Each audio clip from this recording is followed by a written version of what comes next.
को बताएंगे past continuous tense. ठीक है बेटा। तो सबसे पहले हम इसकी पहचान करेंगे। क्या करेंगे? पहचान। किसी भी चीज को सॉल्व करने से पहले हमें उसकी पहचान करनी होती है। ठीक है। जैसे हम डॉक्टर के पास जाते हैं और डॉक्टर ऐसे ही हमें दवा नहीं दे देता, पहले वो एग्जामिन करता है हमें डिसीज क्या है, हमें बीमारी क्या है। उसी तरह इस टेंस को सॉल्व करने के लिए कोई टेंस अगर दिया जाता है तो पहले हम फोकस करेंगे उसकी पहचान पे। क्या पे फोकस करेंगे? उसकी पहचान पे। तो इस वाक्य की जो पहचान होती है, वाक्य के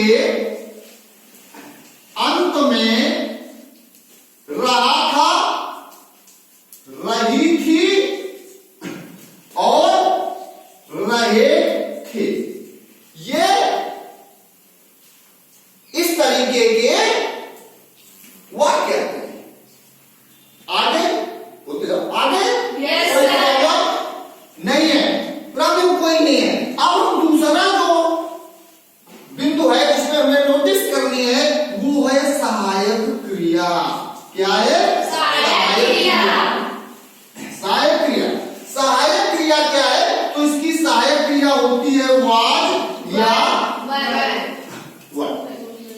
एक वचन सिंगुलर नंबर जो हमारा एक वचन करता होता है ही, सी, इट, या किसी पर्सन का नाम है, राम, श्याम, गीता, सीता, कुछ भी कह लीजिए, तो उसके साथ हम वाज को यूज करते हैं। अब आगे आता है प्लूरल नंबर। क्या आता है? Plural number. प्लूरल नंबर बहुवचन करता आई, वी, यू और दे। इन कर्ताओं के साथ हम वर को यूज करते हैं। कुछ लोग वेर बोलते हैं अपने देहात में, पर शुद्ध इसका उच्चारण है वर। लेकिन वैसे तो आई हमारा आई बहुवचन है, but particular past perfect continuous में आई सिंगुलर नंबर हो जाता है, एक वचन हो जाता है। इतनी बात आ गई समझ में? Yes sir. अच्छा, अब आगे आता है वाक्य बनाने का रूल। क्या? वाक्य बनाने का नियम या रूल कुछ कह सकते हो।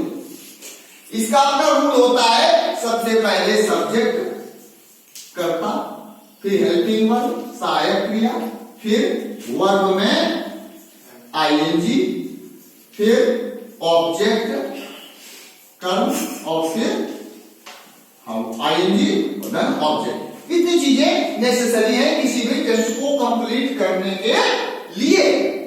इतनी चीजों का होना आवश्यक है। अब जैसे हमारा एक एग्जाम्पल के तौर पे एक ही एग्जाम्पल हम देखें, उसी के अकॉर्डिंग आप लोग बनाते चले जाएंगे। एग्जाम्पल है जैसे वह उपन्यास पढ़ रहा था। देखो लास्ट में रहा था आया ना, लास्ट में रहा था आया। क्लियर हो गया कि ये वाक्य पास्ट कंटिन्यूअस है। ठीक है। अब इसमें हमें कर्ता पहचानना है। भाई हमारा रूल तो कह रहा है कर्ता धन सहायक क्रिया धन क्रिया धन में आएगी धन कर्म, लेकिन कर्ता है क्या ये पहचानने के लिए हमारा जो ये वाक्य लिखा है, हम इसमें जो हमारा स्टेटमेंट है उसी से क्वेश्चन करेंगे कौन लगा करके, जो आंसर मिलेगा वही हमारा करता है। कौन उपन्यास पढ़ रहा है? आंसर क्या मिला हुआ है? वाई की हो गई ही, ये हमारा करता हो गया। अब सहायक क्रिया तो मैंने बताया था ही सीट के साथ वाज लगाते हैं, तो हमने वाज लगा दिया। फिर अब क्रिया क्या है? अब क्रिया निकालने के लिए हम क्या लगा के क्वेश्चन करेंगे? वह क्या कर रहा है? पढ़ रहा है। पढ़ने की क्या हो गई? रीडिंग। आईएनजी जोड़ दिया, रीडिंग हो गया। अब कर्म निकालने के